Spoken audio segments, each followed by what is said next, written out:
Ada kembali bersama kami, masih berbincang bersama Menteri Agama Nasaruddin Umar. Pak Menteri, bagaimana kemudian masyarakat Indonesia ini bisa berempati, merasakan kemenangan Idul Fitri yang memang didamba-dambakan masyarakat Palestina, yang mereka pikir bahwa merindukan konflik yang segera usai begitu, agar pelaksanaan atau perayaan Idul Fitri jadi tenang, damai, dan sebagainya. Ya, bagi saya empati itu penting, tapi tidak cukup. Empati kita hanya sekedar mengungkapkan kasihan, tapi harus disertai dengan action. Sedikit artinya buat kita, besar artinya buat mereka. Seperti yang dilakukan di Masjid Istiqlal.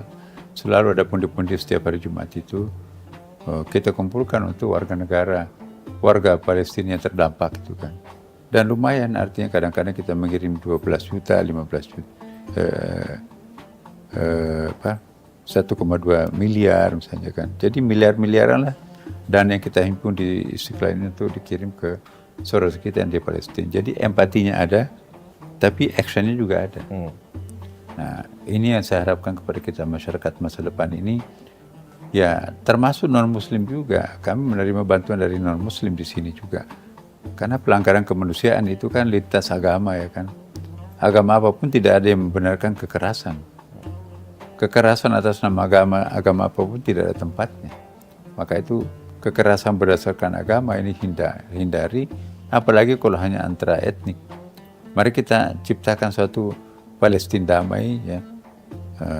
Saya kira ada satu hal yang hampir disepakati, two state solution itu bagus untuk kita kembangkan. Israel mengakui Palestina, Palestina mengakui Israel. Sekarang ini kan tidak ada yang mau saling mengakui. Nah, himbauan Indonesia dan negara-negara yang lain, two state solution itu sangat bagus, sangat monumental. Bagaimana supaya dua negara ini saling memiliki satu sama lain. Maka itu persoalannya akan gampang selesaikan. Kalau dua negara ini mau menurunkan tensinya. Nah, seperti Indonesia kan sekarang membantu sekian banyak bantuan ke sana. Kenapa? Karena situasinya lebih baik. Jadi apa yang terjadi di Palestina sekarang ini sudah sangat lebih baik daripada sebelum-sebelumnya. Apakah ada dampaknya Indonesia Pak Prabowo masuk organ BOP. Ya BOP itu ya hasilnya kita akan lihat kemudian. Tapi sejauh yang saya pikirkan, yang saya lihat dari penjelasan Pak Presiden kita itu sangat ideal memang, karena 13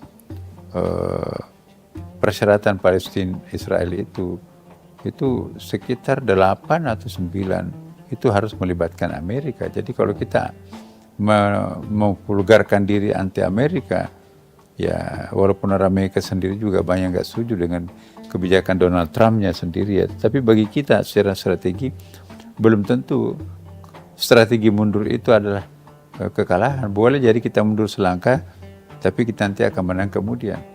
Apa yang dilakukan Nabi, hijrah ke Mekah, dari Mekah ke Madinah. Kalau Nabi mati nekat di Mekah, kita nggak ada di sini, nggak ada umat Islam sini. Tapi Nabi mundur ke belakang satu langkah, pindah ke Madinah, tapi perebutan kota Mekah tanpa setetes darah. Nah, ini yang kita harapkan, hindari pertumpahan darah. Nah, kalau kita mengajarkan suatu ajaran di mana korbannya terlalu banyak, hati-hati. Lebih baik kita memilih metodologi yang tidak banyak korbannya. Seperti yang dilakukan Pak Prabowo ini. Lebih mengedepankan dialog begitu ya untuk benar. perdamaian daripada kekerasan. Tapi bagaimana kemudian masyarakat Indonesia tetap menjaga keoptimisan bahwa langkah Presiden untuk melakukan perdamaian di Palestina ini benar-benar terwujud, karena banyak underestimate masyarakat Indonesia atas keberhasilan Presiden masuk ke BOP dan lain sebagainya. Boleh underconfident, tetapi boleh juga mempercayakan. Saya percaya karakter dan wataknya Pak Prabowo itu, saya lama tahu beliau. Sekali mengatakan iya, sekali mengatakan tidak. Nah, saya optimis berdasarkan penjelasan Pak Presiden mengapa dirinya masuk PPO itu kemarin. Itu karena memang pertama hasilnya sudah terbukti ya kan. Walaupun hasilnya itu apakah asli PPO itu atau enggak. Sekarang walaupun ada pengeboman Israel kepada negara Palestina, tapi orang sudah bisa makan, ya kan? Air sudah bisa masuk, Ya, kontainer sudah bisa masuk lewat darat. Tadinya kan pakai pesawat terbang itu pun juga hanya pesawat tertentu yang bisa terancam ditembak ya kan. Nah sekarang getting better lah. Nah tentu kita akan lebih baik lagi. Ya kita two-state solution ini harus direalisasikan oleh dua negara. Kalau Israel nggak mau atau Palestina nggak mau, dua-duanya nggak bisa. Nah, saya kira itu. Oke, kalau bicara soal nasib ini kan harus manusia sendiri itu yang berubah ya, Pak Menteri. Kalau saya salah tolong koreksi. Nah, keadaan ekonomi Indonesia ini kan memang harus kita sendiri yang mengubah begitu ya. Ketika masyarakat Indonesia lagi-lagi underestimate, pesimis dengan aksi presiden kita di Amerika kemarin yang berkaitan dengan tarif dagang. Apa yang kemudian bisa dijelaskan ke masyarakat bahwa ini adalah langkah mengubah nasib bangsa Indonesia ke arah yang lebih baik? Ya, saya kira memang ke depan itu Indonesia juga harus belajar dari pengalaman-pengalaman masa lampaunya ya. Bahwa pendekatan emosional itu ternyata kadang-kadang atau bahkan lebih banyak tidak produktif ya kan.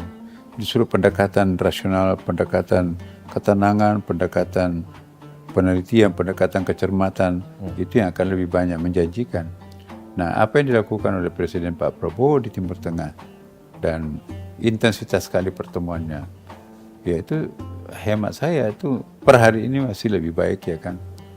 Karena apapun yang kita maui, kalau Amerika nggak mau itu susah. Jadi kadang-kadang kita harus menyelesaikan persoalan itu from within dari dirinya sendiri.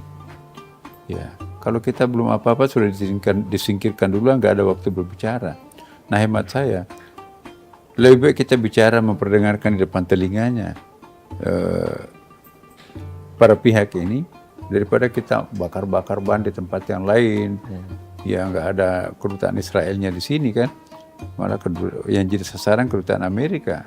Amerika Israel itu secara struktural nggak ada apa-apanya, walaupun memang orang sana melihat bahwa Amerika itu adalah Israel besar dan Israel itu adalah Amerika besar. Tapi Allahu a'lam. Oke, baik. Satu kabar juga yang dibawa Presiden ketika mengunjungi Amerika Serikat adalah kekhawatiran kita terkait upaya ketahanan industri halal kita yang dikhawatirkan begitu karena beberapa poin, beberapa komoditas yang datang dari Amerika ini juga dikhawatirkan tidak mengutamakan label halal. Bagaimana kemudian ketahanan halal kita di Indonesia yang sudah kita bangun sedemikian rupa ada kekhawatiran akan menurun kualitasnya? Iya, itulah tugas kita sebagai pejabat negara ya. Itu tantangan kita sebagai penyelenggara negara. Apa yang diputuskan undang-undang itu tentu melalui prosedur DPR. DPR itu Dewan Perwakilan Rakyat. Dan itu adalah MPR, Majelis Permusyawaratan Rakyat. Jadi adalah mereka itu representasi masyarakat. Jadi kalau mereka mengatakan apa adanya, maka itu kata masyarakat karena mereka adalah representasi. Nah, tantangan kita ke depan ini, apakah yang dikatakan oleh DPR kita seperti itu yang dikatakan masyarakat kita? Apakah kita melaksanakan apa yang diserukan oleh DPR? Itu banyak pertanyaan yang harus dijawab. Kalau saya sih melihat ya bahwa waktu berjalan secepat ini, sementara persoalan dalam negeri kita dengan adanya Aceh, Kalimantan Utara, Kalimantan Barat itu, kalau kita menyelesaikan persoalan dulu baru pindah ke persoalan lain, itu tidak efektif. Jadi apa? Don't put up till tomorrow what you can do today. Apa yang bisa kita kerjakan hari ini jangan tunda ke hari esok. Saya kira itu ada our principle di situ, kita prinsipnya di situ. Insya Allah kalau ini kita lakukan, saya kira semuanya akan ringan ke depan. Oke, baik, kita membaca media massa, Pak Menteri, mungkin Pak Menteri sudah terkopi begitu ya kabarnya setelah Idul Fitri nanti ada pergerakan aliansi buruh dan ormas masyarakat sipil yang akan menggelar pawai akbar dukungan BOP Indonesia. Bagaimana kemudian Kementerian Agama melihat gerakan solidaritas ini kalau memang benar-benar terjadi? Bagaimana kemudian warga menuangkan antusiasme terhadap isu Palestina yang memang harapannya adalah damai di negara Palestina? Betul. Pencinta Israel adalah Amerika. Pencinta Palestina adalah Indonesia. Tapi menjadi pencinta Palestina tidak mesti harus membenci negara lain. Itu falsafahnya Indonesia. Kita kan non-blok ya kan. Ya. Jadi two-state solution dan ditambah dengan BOP yang digagas oleh presiden kita. Saya kira itu adalah langkah gentleman dilakukan oleh seorang jenderal yang punya jam terbang yang sangat panjang, sangat jauh, pengalaman internasional yang sangat banyak. Ya, bagi saya pribadi, mana lebih efektif? Demo di tempat-tempat yang tidak gunanya atau membisikkan telinganya Netanyahu? Ya, membisikkan telinganya Amerika. Kita demo di satu tempat nggak ada disampaikan, nggak ada yang sampaikan Netanyahu, nggak ada yang menyampaikan Donald Trump. Tapi kalau kita berdialog dalam meja yang kecil, di situ kita bisa mendengarkan atas nama rakyat Indonesia begini. Nah kalau diterima, alhamdulillah. Kalau nggak diterima ya kita mikir-mikir untuk mencari jalan lain ya kan. Tapi juga saya tidak setuju begitu, tidak setuju langsung mundur. Kita karena itu bukan tipikal masyarakat yang Indonesia gampang belum ada mundur. hasilnya, tapi sudah protes terlebih dahulu. Iya, Bagaimana jadi kemudian serahkan dulu prosesnya, baru kemudian hasilnya kita tunggu begitu. Berjuang itu waktu diperlukan, tidak seperti yang balik telapak tangan. Ini persoalan lama kan. Kalau jalan pintas itu jangan sampai nanti kita membuatkan hasil yang rapuh ya kan. Yang kita inginkan ini ada perdamaian fundamental, perdamaian permanen, bukan sesaat. Itu gencatan senjata 1 bulan hantam lagi, enggak begitu. Kita inginkan adalah gencatan senjata secara permanen, keamanan secara permanen. Jadi kalau ini kita lakukan, insya Allah bisa kok. Yang penting masing-masing harus bersabar. Ya. Kalau Indonesia, kalau Palestina nggak bersabar, lempar batu, tembakin orang melawan kok. Ya. Oke. Jadi mari kita mencari solusi yang terbaik. Kadang-kadang kita mundur selangkah untuk mencapai kemajuan. Oke. Ibaratnya presiden sekarang lagi jihad fisabilillah begitu ya, Iya, untuk insya mewujudkan perdamaian di Gaza. Bagaimana kemudian bangsa Indonesia ini yang mayoritas beragama Islam untuk mendukung jihad fisabilillah itu? Jadi kita doanya, doa silahul mu'minin. Doa itu adalah senjata ampuhnya orang beriman. Jadi kalau kita banyak berdoa, insya Allah 10% doa itu diterima. Maka nggak tahu apa yang akan terjadi bagi Israel dan apa yang akan terjadi bagi Palestina. Mudah-mudahan positif hasilnya. Nah kalau ini dilakukan, lakukan ini kita, kalau perlu nanti kita kunut nazilah pada malam tertentu Ramadan itu, kita kunut minta pertolongan terhadap Tuhan supaya kita diberikan kemenangan di Palestina. Oke. Kemudian kalau untuk memberikan rasa tenang masyarakat, karena banyak masyarakat juga yang sudah terprovokasi untuk presiden menggadaikan sistem non-blok kita ya, tidak berpihak dari kemanapun begitu. Apa yang kemudian Pak Menteri bisa sampaikan ke masyarakat untuk berusaha menenangkan hati agar tidak terprovokasi dengan isu digadaikannya gerakan non-blok kita di Amerika? Saya kira kita tanpa pamrih mendukung gagasan-gagasan presiden ya. Tapi yang penting buat kita adalah beri kesempatan dulu kepada presiden kita mengajawantahkan programnya. Ini belum bekerja kok tiba-tiba membawa penilaian. Beri waktu dulu pekerja. Ini baru, belum ada action, baru merapat pertama kali. Ini bagaimana aksi berikutnya. Saya kok melihat kemungkinannya ada 2. Berhasil dengan baik. Artinya kalau berhasil, Israel tunduk terhadap kemauan kelompok ini. Kalau itu tunduk Israel, otomatis Palestina itu akan tunduk. Atau sebaliknya, bagaimana membuat tidak ada lagi dendam terhadap Israel walaupun pernah dibantai sekian banyak ya kan.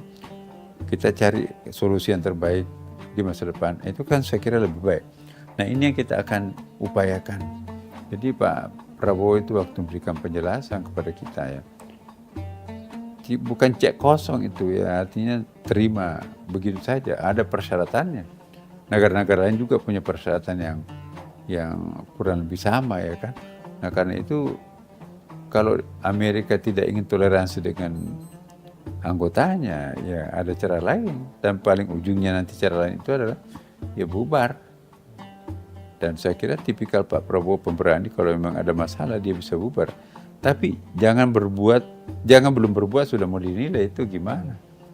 Jadi bismillahirrahmanirrahim, mudah-mudahan Pak Prabowo kuat menghadapi tantangan ini dan perundingan pun juga mencapai hasil yang memuaskan. Oke, yang kita perlukan adalah dukungan begitu ya. Biarkan presiden bekerja dan kita tunggu hasilnya. Dan selain kabar besar terkait dengan perdamaian di Gaza yang kita sedang usahakan, ada kabar besar lain lagi nih Pak Menteri terkait dengan kabar dari Mekah yang kita diperbolehkan untuk memiliki tanah di sana begitu. Ini juga Prabowo mengatakan bahwa ini sebagai kehormatan bagi bangsa kita dari pemerintah Arab Saudi. Apa yang kemudian disiapkan Kementerian Agama dan bagaimana persiapan hingga sejauh ini? Tapi jangan dijawab dulu karena kita harus jeda sesaat. Pemirsa, kami akan kembali sesaat lagi, tetaplah bersama kami.